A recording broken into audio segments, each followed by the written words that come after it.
tu es avec lui depuis plusieurs mois. Peut-être depuis 1 an, 2 ans, 3 ans. Tout semble bien. Mais il y a une question qui te trotte dans la tête. Est-ce que je compte vraiment pour lui ? Tu le vois faire des efforts, mais est-ce que tu es unique à ses yeux ? La vérité, c'est que nous sommes tous obsédés par cette question, mais personne ne te donne les vrais signes. Tu vas découvrir aujourd'hui comment savoir si un homme te considère comme la femme de sa vie et pas juste une passagère dans son histoire. Car il y a un monde entre être aimé et être unique. Être aimé, c'est recevoir de l'affection, du temps, de l'attention. Être unique, c'est occuper une place que personne d'autre ne peut remplir. C'est ce qui fait que, lorsque tu n'es pas là, il ressent un vide, pas juste une absence. C'est ce qui le pousse à t'inclure dans ses décisions, ses projets, ses rêves. Mais ces signes sont souvent subtils et beaucoup de femmes les ratent. Aujourd'hui, tu vas apprendre à les repérer. Je vais te donner 3 indicateurs précis basés sur la recherche en psychologie des relations qui te permettront de savoir si tu es vraiment unique pour lui. Tu repartiras avec des techniques concrètes pour tester sa perception de toi, sans jouer à des jeux puérils. À la fin de cette vidéo, tu sauras exactement où tu te situes dans sa vie et tu pourras agir en conséquence. La croyance la plus répandue dans le domaine des relations, c'est que pour être unique, aux yeux d'un homme, il faut être parfaite. Il faut être la plus belle, la plus intelligente, la plus drôle, la plus attentionnée. On nous vend l'idée que l'amour se gagne à la force du mérite.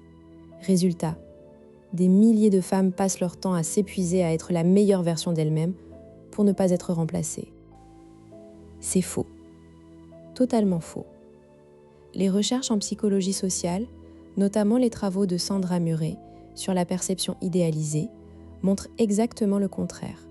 Ce qui rend une personne unique aux yeux de son partenaire, ce n'est pas sa perfection objective, c'est la manière dont il la perçoit à travers un filtre positif. Murray a découvert que dans les couples qui durent, chacun idéalise l'autre, mais pas n'importe comment. Il voit ses défauts et il les réinterprète comme des qualités ou comme des traits attachants. Cette idéalisation n'est pas un mensonge, c'est un processus actif.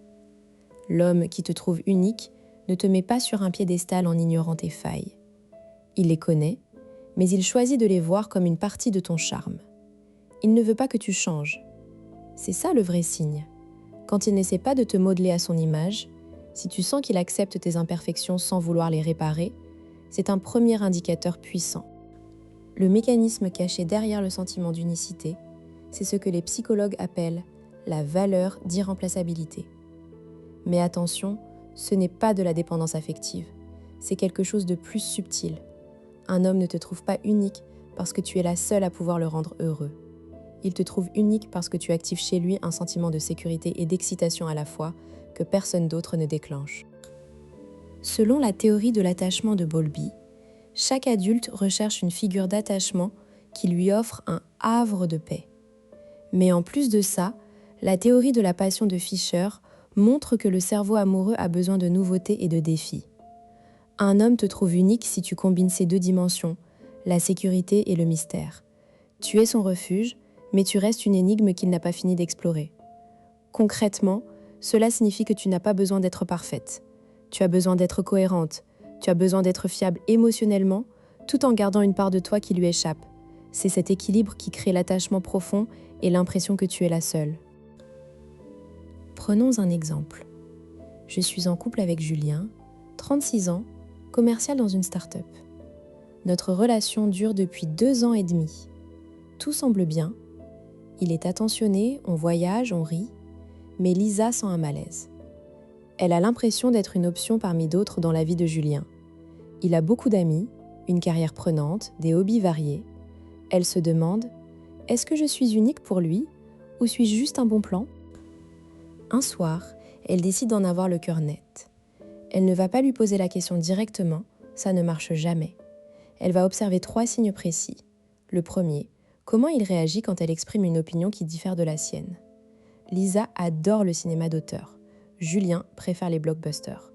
Un jour, elle lui dit « Ce film que tu as adoré, je l'ai trouvé ennuyeux et vide. » Immédiatement, elle guette sa réaction. Julien aurait pu se braquer, la critiquer, essayer de la convaincre. Il fait l'inverse. Il lui dit « Ah, c'est intéressant. Explique-moi pourquoi. Je veux comprendre ton point de vue. Il ne la juge pas. Il ne cherche pas à avoir raison. Il est curieux de son univers intérieur. C'est le premier signe. Un homme qui te trouve unique et fasciné par ta manière de penser, même quand elle diffère de la sienne. Il ne te voit pas comme une extension de lui-même. Deuxième signe. Quand Lisa est absente, que se passe-t-il? Julien ne lui envoie pas des messages toutes les heures, mais il lui dit parfois « Je suis allé à ce resto, mais ça m'a fait penser à toi. Tu aurais adoré le dessert. » Ou « J'ai vu une rue avec une super architecture, j'ai pris une photo pour toi. » Il intègre sa présence même quand elle n'est pas là. Ses expériences sont filtrées à travers le prisme de « Est-ce que Lisa aimerait ça ?» Lisa prend conscience d'un troisième signe, le plus puissant.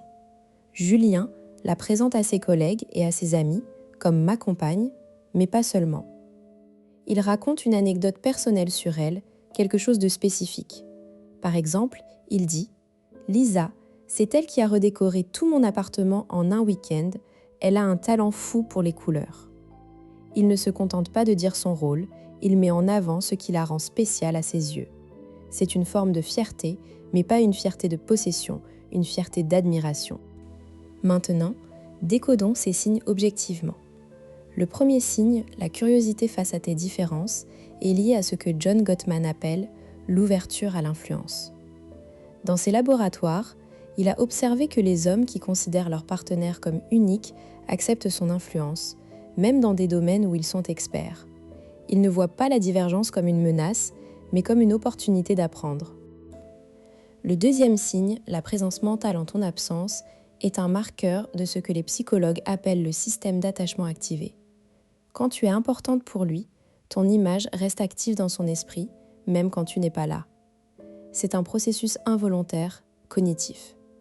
Plus tu es unique, plus tu occupes de l'espace dans son cerveau. Le troisième signe, la narration personnalisée, est le plus fiable. Quand il parle de toi aux autres, utilise-t-il des généralités ou des détails? Les généralités « elle est gentille »,« elle est belle » sont des signaux faibles. Les détails « elle m'a fait découvrir le jazz »,« elle a ce rire qui part dans les aigus quand elle est vraiment contente » montrent qu'il t'a vraiment observé et qu'il garde ses observations précieuses. Si tu ne vois pas ces signes, la conséquence n'est pas que tu vas te faire larguer. La conséquence est plus insidieuse. Tu vas t'épuiser à essayer de te rendre indispensable. Tu vas faire plus d'efforts, être plus disponible, plus parfaite pour compenser ce manque de reconnaissance. Et plus tu en fais, moins ils te voient comme unique parce que tu deviens prévisible, facile, acquise. C'est le piège classique. À l'inverse, si tu les vois, tu peux te détendre. Tu n'as pas à prouver ta valeur chaque jour. Tu peux être toi-même, avec tes humeurs, tes défauts, tes jours sans. Parce que l'unicité ne se gagne pas, elle se reconnaît. Et la reconnaître, c'est la renforcer. Mais attention, un piège inverse existe. Croire qu'il suffit d'être distante ou mystérieuse pour devenir unique. Certaines appliquent la technique du « je me fais désirer », pensant que la rareté crée la valeur. C'est une erreur. L'unicité ne vient pas de l'absence, mais de la présence de qualité. Tu dois être là, disponible émotionnellement, tout en gardant une vie qui te passionne. C'est l'équilibre. Passons maintenant aux techniques concrètes pour renforcer ta position unique dans son esprit ou pour tester où tu en es. Technique 1, l'effet de contraster. Une étude de la psychologue Helen Fisher montre que le cerveau amoureux est stimulé par la nouveauté et le défi. Pour être unique, tu dois introduire régulièrement des petites surprises qui créent un contraste avec ton quotidien. Exemple, si d'habitude vous passez vos samedis soirs chez vous, propose-lui un pique-nique nocturne imprévu ou apprends-lui un mot de vocabulaire que tu as inventé. L'idée est de casser le script prévisible. Lisa l'a fait, elle a acheté un jeu de société qu'il ne connaissait pas et lui a dit « Ce soir, on fait une battle de blagues nulles ». Il a adoré et depuis, il la voit comme quelqu'un d'inventif. La phrase exacte « J'ai une idée un peu folle pour ce soir, tu me suis ?» Cela montre que tu es source de stimulation. Technique 2, le reflet positif. C'est directement tiré des travaux de Sandra Murray. Pour qu'il t'idéalise, tu dois lui renvoyer une image positive de lui-même, mais pas de manière générique. Tu dois pointer un trait spécifique que tu admires chez lui. Par exemple, ce que j'aime chez toi, c'est que tu arrives à rester calme quand je suis stressée, tu me fais du bien. En faisant cela, Tu l'entraînes à t'associer à un sentiment de compétence et de valeur.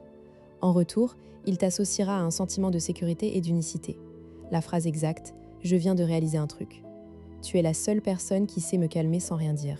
Cela crée un lien unique. Technique 3. L'appel à la mémoire spécifique. Un homme te trouve unique si tu es lié à des souvenirs forts. Tu peux renforcer cela en faisant référence à des moments partagés uniques. Par exemple, lors d'une dispute, au lieu de généraliser « tu ne fais jamais attention », dis « tu te souviens de ce soir à Marseille où on s'est perdu dans les calanques ?» Même en galère, on a ri. C'est ça, nous. Cela reconnecte à un vécu commun que personne d'autre ne partage. Lisa a utilisé cette technique quand Julien était frustré par son travail. Elle lui a rappelé leur voyage en Sicile, où ils avaient raté leur ferry. Il a souri et la tension est retombée. La phrase exacte. Tu te rappelles quand événement précis ? Ce jour-là, j'ai su que je pouvais tout vivre avec toi. Tu te dis peut-être, mais si je fais tout ça, ne vais-je pas paraître trop impliquée, trop collante ? C'est une crainte légitime. Beaucoup de femmes ont peur que montrer de l'investissement les rende moins attirantes. C'est une erreur. Ce qui rend moins attirante, ce n'est pas l'investissement, c'est l'investissement non réciproque. Si tu donnes plus que tu ne reçois, tu crées un déséquilibre. Mais ces techniques ne sont pas du donnant-donnant. Elles sont une invitation à ce qu'il te voie d'une certaine façon. Tu ne forces rien, tu crées un contexte. Autre objection, et si je découvre que je ne suis pas unique pour lui ? Ça va me faire mal. C'est vrai, mais c'est mieux de le savoir que de rester dans le doute. Connaître la réalité te permet de prendre des décisions éclairées. Soit tu peux travailler la relation, soit tu peux choisir de partir. Et si tu pars, tu libères de la place pour quelqu'un qui te verra comme unique. Enfin, une dernière objection. Est-ce que je dois attendre qu'il fasse tout ? Non. Les hommes ne sont pas des devins. Parfois, ils t'aiment sincèrement, mais ne savent pas comment le montrer. Ces techniques sont une manière de l'aider à exprimer ce qu'il ressent. Et si malgré tout, il ne bouge pas, alors tu auras ta réponse. Nous avons vu que l'unicité ne vient pas de la perfection, mais de la perception idéalisée, de la combinaison sécurité et mystère. Nous avons décortiqué 3 signes concrets, la curiosité face à tes différences, sa présence mentale en ton absence et la narration personnalisée. Et tu as reçu 3 techniques pour renforcer ta place unique, créer des contrastes, renvoyer un reflet positif spécifique et ancrer des souvenirs communs. Maintenant, c'est à toi d'observer et d'agir. Ne reste pas dans l'attente. Regarde les signes, applique ces techniques et vois ce qui se passe. Tu as tout à gagner. Et si cette vidéo t'a aidé, n'oublie pas de t'abonner en cliquant sur le bouton rouge juste en dessous. Je publie chaque semaine une nouvelle analyse psychologique pour t'aider à décoder les relations amoureuses. À très vite.